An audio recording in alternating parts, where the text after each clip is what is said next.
What's good, YouTube? You already know who it is, man. It's your boy, Jerry Fit, and we are back to react with this new on the 2, man. You already know what we got, bro. We got a special banger for y'all.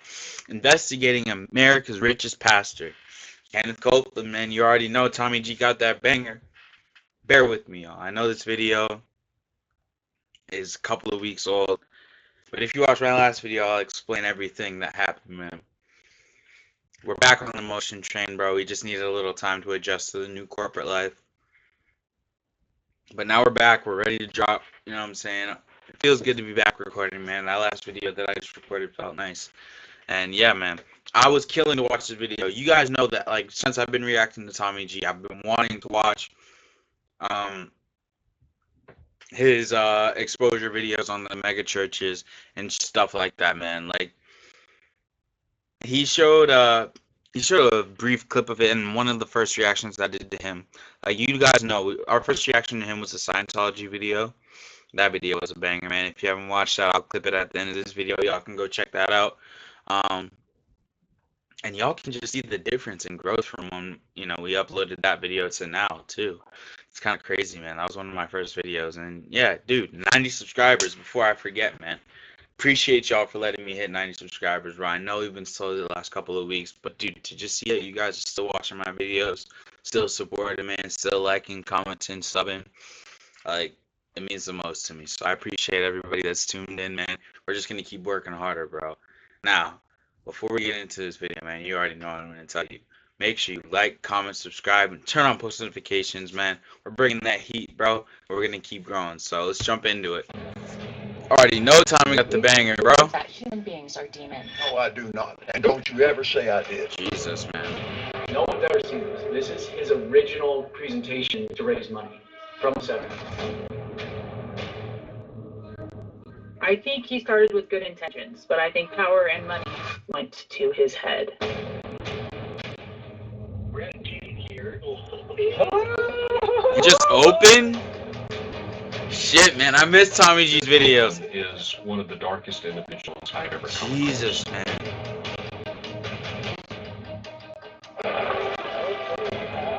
This dude came in hot. Off the property. Off the property. You want to see this? Off the property. Flash your gun. Magnificent name, the name of Jesus. Amen.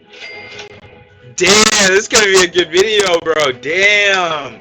Kenneth Copeland. You might recognize him for his interview on Inside Edition. Do you really believe that human beings are demons? No, I do not. And don't you ever say I did. He's the guy that claimed to defeat COVID-19. COVID-19! COVID-19! He speaks in tongues. And he claims he will live to 120. I will live and preach this gospel till I'm 120 years old. This dude's tripping, man. And he's not joking. And would you know, folks, that Kenneth Copeland is America's richest pastor, with estimates of his net worth ranging wildly from $300 million to nearly $8 billion. Wow. And today, we're diving into a series of disturbing allegations concerning Copeland and his church, Eagle Mountain Ministries. Allegations like that he allegedly used church donations to build a private oil empire that rakes in millions. That he promised his donors a Christian retirement community, but instead, all that money allegedly went to things like this. So we flew to Dallas, Texas to infiltrate Kenneth Copeland's empire and expose the truth. I wonder how long this video has been, like, the religion business. He's dedicated the last few years of his life to exposing people like Kenneth. Yeah, I wonder how long this video has been in, like, play. Covering his private hunting grounds, we show you the side of Kenneth Copeland that he has spent his entire life trying to conceal. Something you should know before we get into the episode, we have completely restocked and revamped our Big Dog Collector. We've done our best to present the facts we've seen, however, no guarantees to promises providing accuracy. Completely. Okay.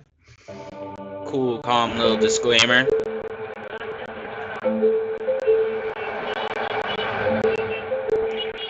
Cowboy Stadium, man. Right now, it's Sunday morning, Dallas, Texas. In about 3 minutes, we have a guy named Nate pulling up, who's part of something called the religion business. He made it his job to bust off the nonsense that's happening at nonprofits and churches around the country and even the world. Nate suspects that Kenneth Copeland is actually a fraudster, allegedly, and that this is a man that we need to investigate, look into and make sure we understand what is happening with all I like your shirt too. Don't believe the lies. promises.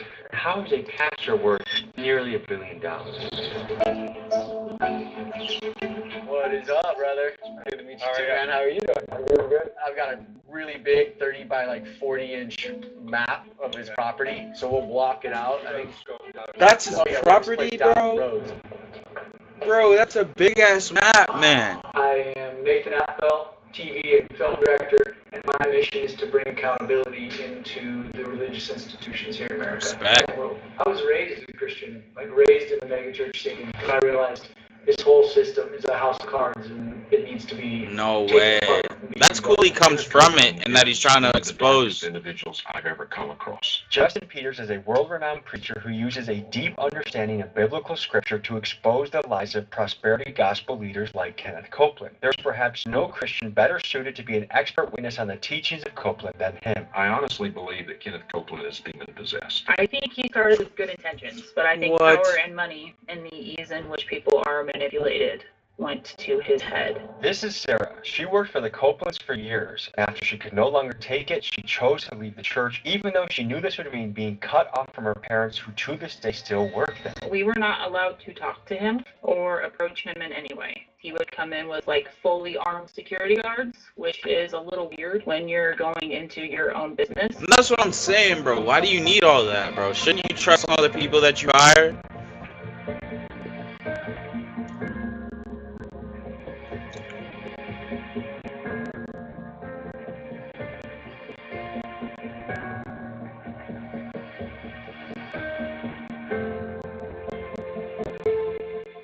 We've been looking at Kenneth Copeland for several decades.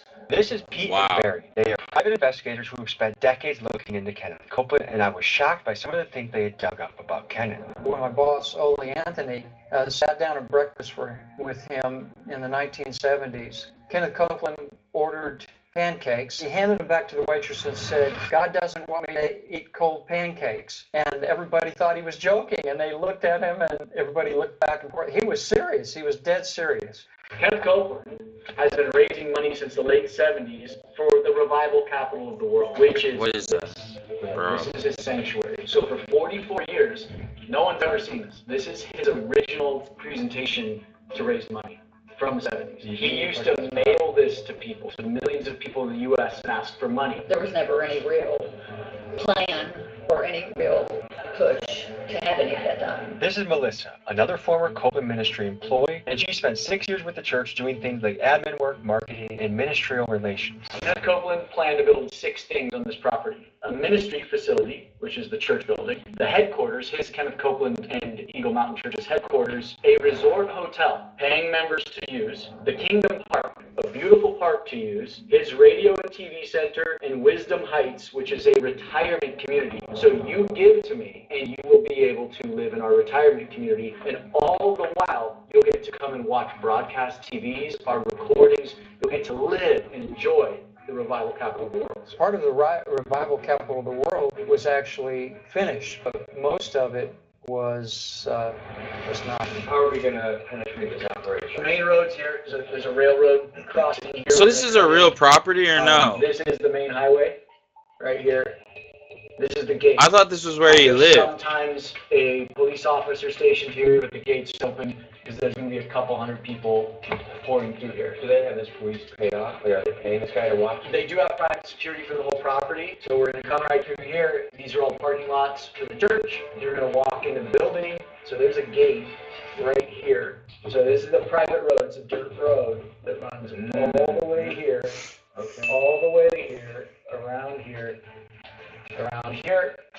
and we can either jet down through the tarmac and come around to his house, or So he he does live on the property. walk through here. But I say we just stick. Bro, to this the is a lot of land, bro. We fly out here, catch that, boom, Yeah. get to his house. Before I went to Copeland's church, I first wanted to donate to him so I could be a paid member and feel like I had a right to be in the places I would be investigating. And as soon as I did donate, he began to send me a 69. barrage of emails. In his very first message, he offered to heal my body, eliminate my debt, and restore broken relationships. What a nice guy. The Copeland sent many emails, and one theme that kept popping up was donations. They used Bible verses to encourage giving with phrases like sow the seed, which really means send them money, and receive your anointing, which is allegedly what happens when God notices that you've donated to the Copeland. If you sow a seed to Kenneth Copeland, you now have obeyed this divine law that says you will get back what you've given. You've given to a man of God. And so he justifies it because, hey, all believers should be healthy and wealthy. They also promise to pray for you every single day if you become a partner of theirs, which leads me to wonder, did they turn paid for play into paid for pray? And one other tactic that stands out is what some call strategic generosity. You see, the Copelands offer you free little promotional items, like an audio file from Gloria or a welcome box with their magazine of them in it. And some say that these small gifts are given with the intention that it will trigger a sense of obligation for you to send more money to them. And it's a clever cycle. You give to them to get blessed from God, the Copelands get your money, and somehow faith becomes a financial transaction. What are the odds they're going to get police there? I bet security is going to catch us before we even get there. I think we need to change our attire. I agree. Let's get ready for trip. Let's get ready for trip.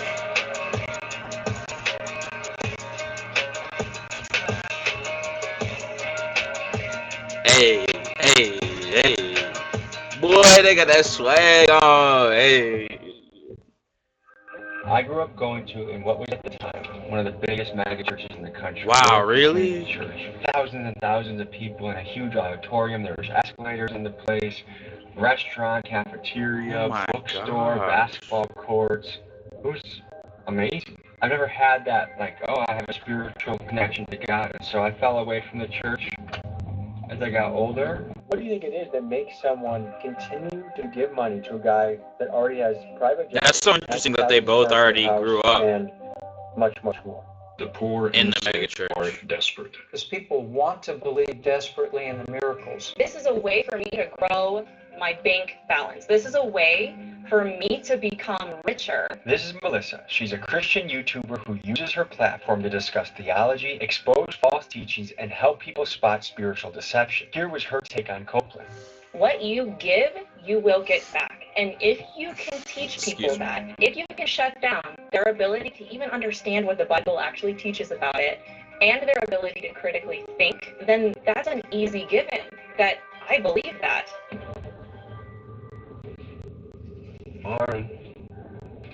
If we're trying to get a Bible before the service, is that the Bible store over there? The bookstore? Oh, the bookstore next door to the main entrance is right to your left. Thank you, sir. So they're a decently well organized unit. Alright, I'm infiltrating. We're going in. Oh my God, I'll see you in about 5 minutes. Sure. This is the moment you live for. I wonder what, are they using glasses to record or what? I'll see how how you doing? Oh, thank you very much. Good morning. How you doing? How you doing? Is there a way to buy a Bible right now, or no? Is the bookstore closed? Oh, bummer. I go get my Bible out of the car. I was hoping to buy one here. Thank you. Top of the morning to you. How are you? Good morning. How are you? How are you? Dressed in my Sunday best, I went into the service to get a feel for how the Copelands do church. I knew going in that Kenneth had an almost ridiculous amount of armed security. I mean, just look at how they responded to this woman who asked questions about scripture. Can I ask you, do you think it's always God's will for you to be healthy and wealthy? Yeah. So how do you answer 1 Timothy chapter 6 when God said that those that desire to become rich fall into all kinds of temptations? Actually, I'm going to need somebody who can answer all your questions. Okay, that's the person you take and have me, security. Yes, You don't want to be questioned? Why not Kenneth Copeland? Because he doesn't speak to people, does he?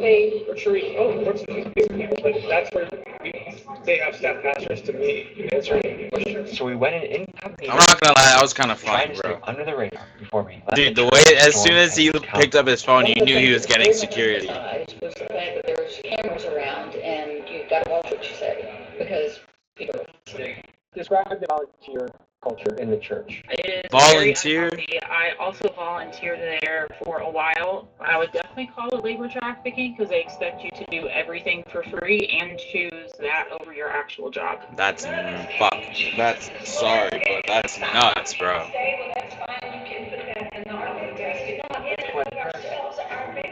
You might be wondering, where is Kenneth? And the truth is, Mr. Copeland is rarely seen preaching at Eagle Mountain these days, and his daughter Terry has more or less taken over as lead pastor. They used to put out reports that would let their partners know this is what we spend on missions, this is what we spend on employees, that type of thing. And when George and Terry took over, they decided they did not want any transparency at all whatsoever. So even percentages, not even the numbers, none of that is, or at least when I was there, was not available to the public. As I sat in my chair, maybe I was being too cynical, but I felt like the entire sermon was laced with marketing pitches to get people to tithe, which is the biblical word for giving 10% of your income. If you'll fill that out, put that either in the offering basket when it comes, put your prayer request on there, and that way we have your name.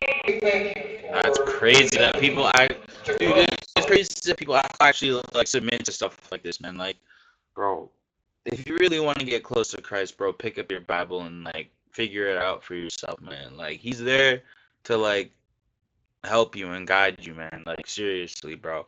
I hate watching videos like these because like, dude, it just spreads a negative narrative around like Christians and stuff that like we already kind of like face, man. Like, bro, and y'all can like say whatever you want in the comments, bro, but like it's just annoying. Like, I don't know. Like, I guess it's really not, because like I know the relationship that I have with Christ, so it is what it is at the end of the day. But like, I just hate seeing people get misled like this, man.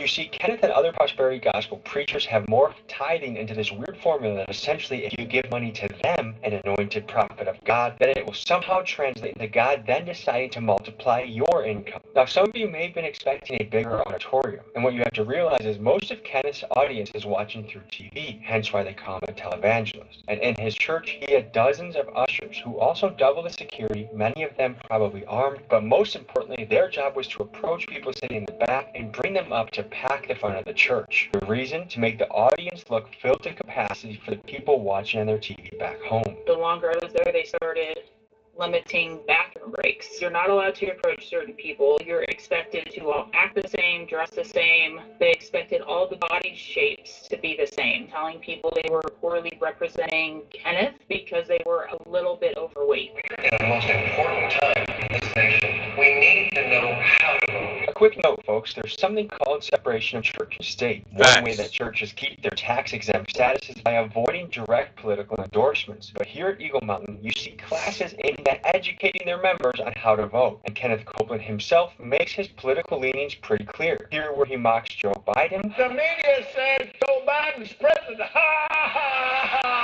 ha. And here where he attends a Trump rally. I copied his suit. To some, this raises a fair question. Should the IRS be paying closer attention to this kind of activity? People urge people to vote. They're training people to properly vote, and then in private, wink, wink, it's for a certain, generally Republican candidate, but not always. They can't go after that particular organization's tax-exempt status unless they actually have film of the pastor saying on film to vote for actually a person. We snuck out halfway through the service so we could attempt to infiltrate Copeland's compound while his security team was focused on the people inside the church. Like, in some ways, it's a very passionate church service. The music was excellent, but then it almost felt like everything was like an infomercial, like go back into giving. Yeah. Bible verse, direct you back into giving. Yeah, we see in a lot of these preachers is that they'll say, the Lord told me a number of you need to give $1,000, things like that. Ushers, close the doors. See, if I get 1,000 online to give this, if I get 1,000 in the sanctuary to give this, that's $40,000 tonight. I don't for a minute believe God is speaking to them like that. $40,000 in one church service. I really don't think you could listen to a single sermon by Kenneth Copeland or one of these other prosperity preachers where money is not, if not the focus, at least mentioned. Churches are not required to file 990s. Some provide a church financial statement or an audited financial statement to the donors. Sometimes they'll just have a brief summary and an annual report. Brother in arms of the Copeland Ministries. It's gonna be fun, boys. While everyone else is worshiping in full swing, we're using that cover to get in here as deep as we can. So if you go to the right here, there's an oil platform. there. Look at this beautiful farmland. Who would have thought parishioners were paying for this beautiful farmland off the... Oh, we got a gate. Oh, Or the other way around. Oh, it's opening. That's crazy. It must be motion I think sensor. might to raise some money to patch some of the concrete or the asphalt. It's so kind of him that this gate opened for us. Let's see if this gate opens. It's a parsonage. Oh my gosh. Wow. This is the road that leads to Kenneth's home. This is a almost And it's just open like that? That he's gotten from church money, and to be behind enemy lines right now, driving up to his house, is an independent journalist's dream. I have a hunch it's going to be like the first three. Well, this one needs a keypad. So, should we just hang out here and wait for someone? Wow. Bro, why does he have a basketball court for? Not that I'm hating, I'm just like, bro, this nigga is not playing basketball, you know what I'm saying? Folks, you should know that on this mega mansion you see, Kenneth Copeland allegedly pays no property tax at all. That's because this house is claimed as a parsonage, which is a property that the church owns and provides for their pastor, which makes sense for most American pastors where the average salary is a modest $52,000 a year, and thereby provides housing for their pastors living a life of sacrifice. But should these tax breaks be used by the ultra-wealthy like Copeland, who for years now has avoided paying what should be a six-figure tax bill? You tell me in the comments. Have you ever been to his parsonage, the house? No, I never have. Has it has many employees? Not a lot. I think the people in housekeeping, in maintenance and housekeeping, security, all of that. But no, but the people that go down and decorate for Christmas. I would assume that the church paid for this, yes. She has a greenhouse over there, presumably on the church dime, with a private hunting ground. This is a playground for a man. I'm trying to see how this all lines up, because when Jesus walked into a temple and saw that people were buying and selling and making money in the temple, he flipped over the table and cracked the whip and said, "Get out of my house." How is this even possible to interpret the scripture in this way? I honestly don't know. Like the mental gymnastics it takes Kenneth Copeland and his congregation to correlate Jesus or any of the apostles to Kenneth Copeland is mind-numbing. Can you call the church and ask the gate code? It is, yeah. Oh, I would love to meet Kenneth Copeland. Is there a way to meet him? I was just really praying to be able to sit with him and get some wisdom from him. So I've been praying for a while to be able to meet him. I've reached out to him a few times and he hasn't responded. But yeah, we're at the gate to his house, but it's not open. Yeah. I'm not sure how that works. I think the big thing that you can do is come to the church. Oh no, we're already by his house. We're at there's three gates, and ironically, the two first gates opened for us, and I see that as an act of God, to be honest. Like he wanted us to meet him in his house, but just the third gate, it takes a passcode, and I don't have it. Do you have that passcode? Oh, okay. We've all become members. I donated $69 this morning. I'm a member. 69, that's a big number. Good for you for your first donation. A biblical number, some might say. So we've been praying for the gate code, but apparently another road, but it'll have the same. God's busy right now. 100%. So we're gonna go to the private tarmac that he has, named after himself, and we're gonna further explore. Kenneth. Oh, Kenneth.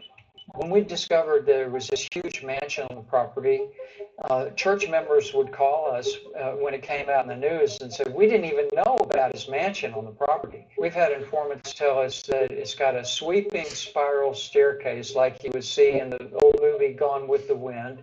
It's got a bridge across the living room. Bro, what? And the Kenneth Copeland's closet is approximately 35 feet by 20 feet, something like that, bigger than most people's living room. Wow. This is just a man's playground is really what we're on right now. People donating money so they can have a retirement home, a park, this biblical paradise in a way. They believe in this message that this was going to be the city for us to come and gather and celebrate Jesus and the Lord and his love and his mercy. But instead, just some rich guy. How did people not question when he didn't start spending money on the stuff that he said he was going to? Mm-hmm. We used to get a lot of I can't pay my rent. I just lost my job. Here's a copy of my lease. Can you pay my rent for this month? And how often would he help those people? Hardly ever. On average, I would touch probably 8,000 pieces of mail a month. I maybe saw 3 or 4 that got helped. Yeah, everyone else was no total. In the 2.5 years? Mm-hmm.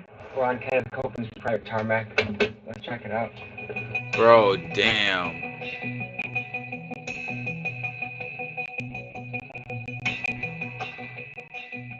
From what I've seen here, it doesn't seem like there's much distribution. Like you look at the revival capital of the world, what he's been raising money on for the last 44 years, the distributions all went to him. Do you have any idea what kind of money the church is bringing in through this on a weekly basis? I can't give you like an exact number, but I know they did several fundraisers a year that would reach $10 million. I think last I heard, like Kenneth's personal net worth was like $760 million. He's had planes since the 70s, and he's had jets since the 90s, and perhaps since the late 80s. But now he's got 2 private jets. They're owned by the ministry, and 2 twin-engine turboprop aircraft that are also owned by the ministry. But the 3 things that he's missing are The resort hotel for see his parishioners. You see that? Nope. Kingdom Park, which looks like it got turned into a high-fence deer hunting range for him. And then Wisdom Heights, which is an elderly community for people that donated. And we've heard from people that some parents donated hundreds of thousands of dollars thinking that they would retire here. Sure. Do we have any proof that he actually did try and build the hotel or the park or the retirement home? The retirement community I don't think there's any proof that he ever tried to build that. The hotel, he never tried. I've never seen blueprints. There was never sewer or water or electricity brought into the property to be able to build something like that. The park, there's a Frisbee golf course. He raised or generated $700+ million. The Frisbee golf course, I guess, is you could say it's a park. It's crazy how bad people get misled with shit like this, man. You gotta be vigilant. Who are you guys? We're all tithers. We were just trying to free the parsonage. We haven't seen any documentation on it. Why are you out here? The gates are all open for us. We're just cruising around. You should not be out here. This is an active strip. No, it's not. We know it's No, this is active. It's active. Listen, I get you're out here to expose stuff. I get that. He was supposed to build all this stuff. I'm aware. Listen, that doesn't matter. What matters is that you are on a private airstrip on private property right now. I need you to You can leave tell it. this guy's conflicted, man. You can tell, like, dude, his moral conscience, he's like, bro, I know what you're doing. Like, I'm not trying to stop you from that, but, like, he has to do his job, man. That's what pays him, man. We're paying members of the church. If you don't leave, you're going to be criminally trespassed by the police. Get in your vehicles and leave now. No, I want to ask him about the resort hotel, Wisdom Heights, and the Kingdom Park. Is the Kingdom Park the Frisbee golf thing up there? That's the working part. So just don't worry about it. For 44 years. No, I think the joke is a guy for. These guys, bro, crying those. The power of Jesus Christ is secretly falling. All the promises he made seem to not come to fruition. Well, take us to the church. Go to the church. Okay, just go right out this gate. We're gonna go out this gate, guys, and then to the church. Who is this, bro? He pulled a pot. Okay, we're just a couple. No, you're not. Commissioners. Yeah. Off the property. Now, what is that badge? Just by the way. Off the property. You want to see this? Flash your gun. We want to see your badge. No, you did, Jack. Crap. You did. You're off the property. You know it's bad when another security gets in between, dude. Are you police or flash at us? You really threaten us with your gun, dude. No, I'm not. You do not belong on the property. Dude, that was crazy that the other security even pushed the guy back. How much do you want to bet we rolled the whole time? I wonder if this guy got disciplined, man. What are you? How? Let me ask you. Really, guys? Seriously? Yeah. What are you doing out here? The church. We're members. Go to church here? Yeah. And we're tithe members. Really? Yeah. Let me show my receipt. Receipt for what? I paid Kenneth Copeland $69. Okay, a considerable sum. Great. Even that was a little nuts. Well, when I get a call like this, what would you do? What was the call? The call is we got people on here that don't belong out here. That's what I got. So then when I pull up, I got a crowd of people, cameras flashing everywhere. What is going on? Yeah. And then you're on the runway. Yeah, we'll get out of the runway. Yeah, we'll meet at church. That was wild as shit, dude. At least he calmed down, but damn. Psycho. Yeah, you was ready to kill some. Kill us for Copeland, dude? Yeah. Oh shit,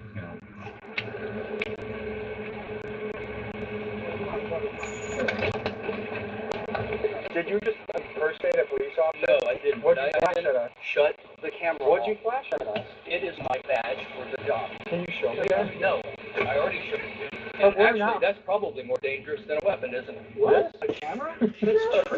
What? These guys just start fucking. Okay, guys, what do you want to ask? We were going with you to the church, but you pulled over. Yeah, I did. You noticed that. These are the 6 pillars that Kenneth used to raise all his money. The resort hotel he promised, he did not build. Kingdom Park, he did not build. He built the radio and TV center. He did not build Wisdom High. Where are we going? I'm saying he committed fraud. Allegedly. I think of all places you'd expect transparency, you would want it in a church. But the truth is, how KCM spent the donations it receives is something only they know, because churches are not required to file the Form 990, which is the financial disclosure form that other nonprofits must submit to the IRS. And the religion Kenneth claims to represent features its main character, Jesus, doing things like humbly riding a donkey into town and flipping over a table when men tried making money in the church, leading many to question, in what way does Kenneth's lavish lifestyle resemble anything remotely biblical? And furthermore, how is Kenneth allowed to enrich himself while completely being shielded by a tax code that was designed to protect genuine religious work? The IRS has used 14-point criteria to categorize churches. And in the 80s, they were able to successfully prosecute a number of organizations that claimed to be churches that weren't, because they didn't have a membership that regularly attended the church. And nowadays, the IRS doesn't even want to investigate churches. And so Copeland's ministry is one of those that doesn't file a 990. So nobody knows. His donors don't know what's going on. How is the IRS not looking into it?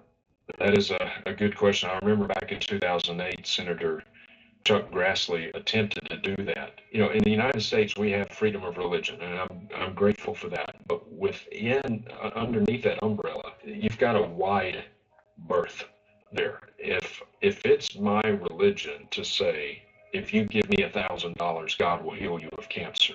If you're foolish enough to believe that, well, that's my religion. Yeah, bro, that's what I was saying. Covered. You can't come after me legally. You can't sue me.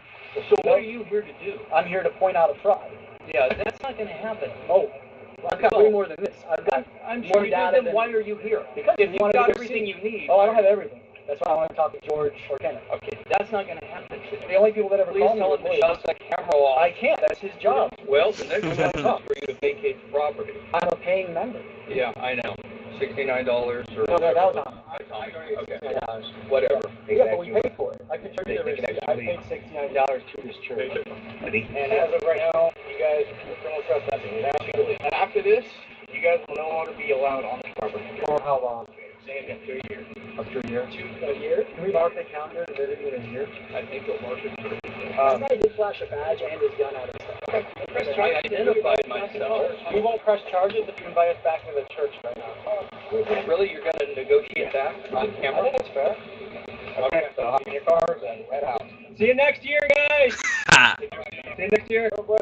Thank you. Well, boys, we got our money's worth this Sunday. Oh, I think there's probably a lot of good things that happened at that church. You could tell there was a tight-knit community. There's a lot of love in the air. I'm not taking that away from these guys. What we are talking about, though, is when it's that much money on the line, it's fair to know how that's being allocated, how that's being spent, and why things that he promised to people. Like, there are old ladies at their house that donated absurd sums of money to this guy.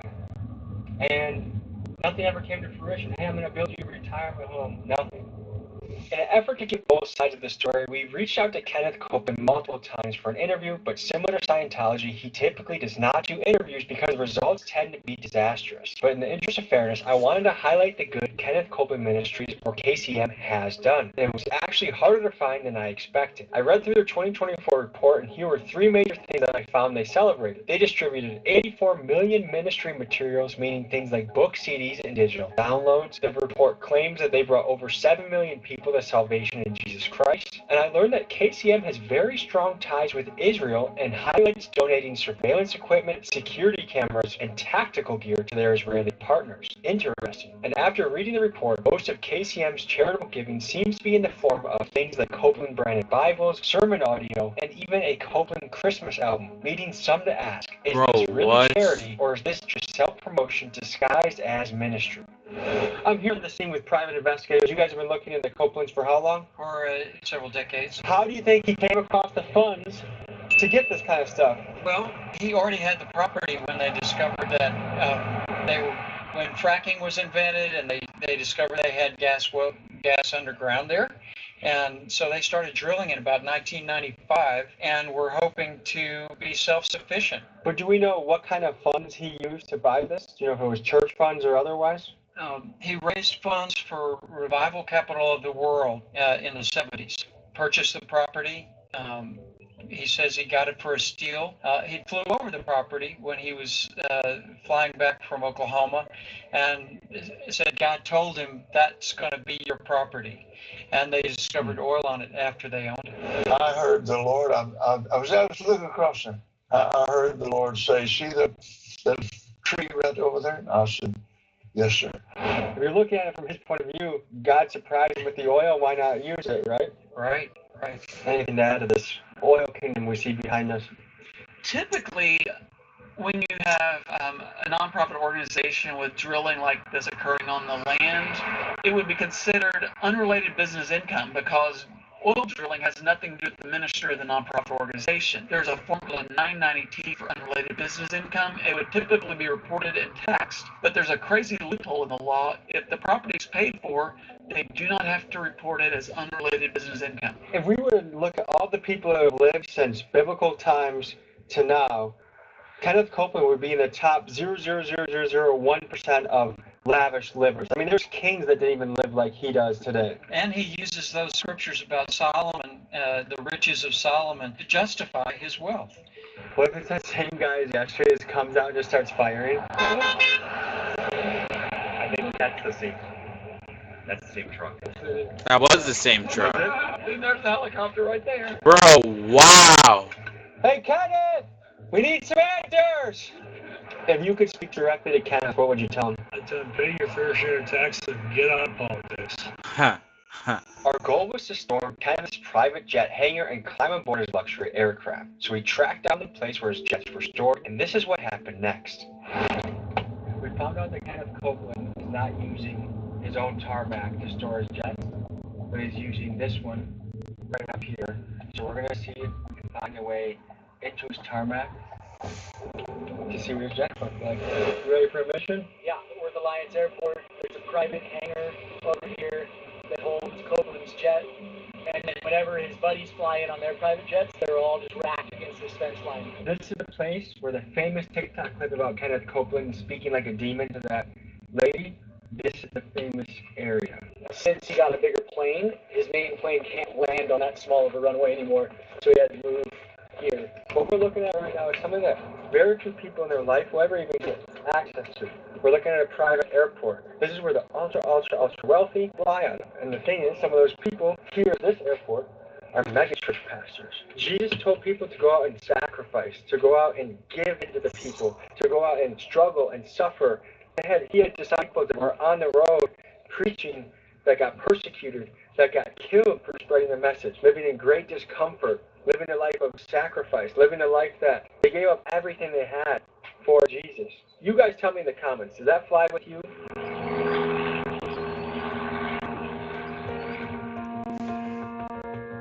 I wonder if they catch him. Check this out, look what we got here. First parking space next to the door, EMIC, Eagle Mountain International Church. So this is where his fancy car parks. He goes in there for his jet. They paid a premium for this spot. How do people give money to this man? I don't get it. That's what I'm saying, man. The question that comes to my mind is, how in God's green earth does someone rationalize making almost $1 billion off the backs of their donors and their own church members when there are so many real issues in the world? Hunger, education, housing, mental health. That's what our church is supposed to do, is to help the community. But instead we have this son of a bitch who is just racking up the income. Again, I'm not calling his members stupid, but I don't understand it. How does it feel speaking right now? And would you say there is a climate of fear to speak out against Kenneth Copeland? I mean, I'm scared, but I also, that's just how I was raised, and I feel like it's breaking that tie. Is there a real fear that someone would come after you for speaking out against him? Potentially, What is it that you want the people to walk away with after they see this episode on Kenneth, but also the bigger problem of misappropriation of funds within the church community? There's a lot of issues in the system, in the religious system in America, but it has all the tools it needs to fix a lot of things too. American Christians are the most generous givers in the world per capita. They give more away to charity than anybody else. So that means that the Christian church has more resources than anybody else. It has more time than anybody else. So here's the crazy part.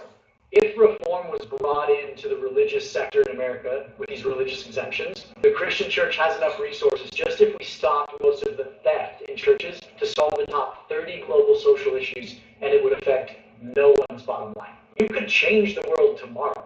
The Apostle Paul makes an interesting statement in 2 That's like Timothy crazy 3, to verse think 13. about. He says that evil men and impostors will grow from bad to worse, deceiving and being deceived. Both of those dynamics can be at work in the same person.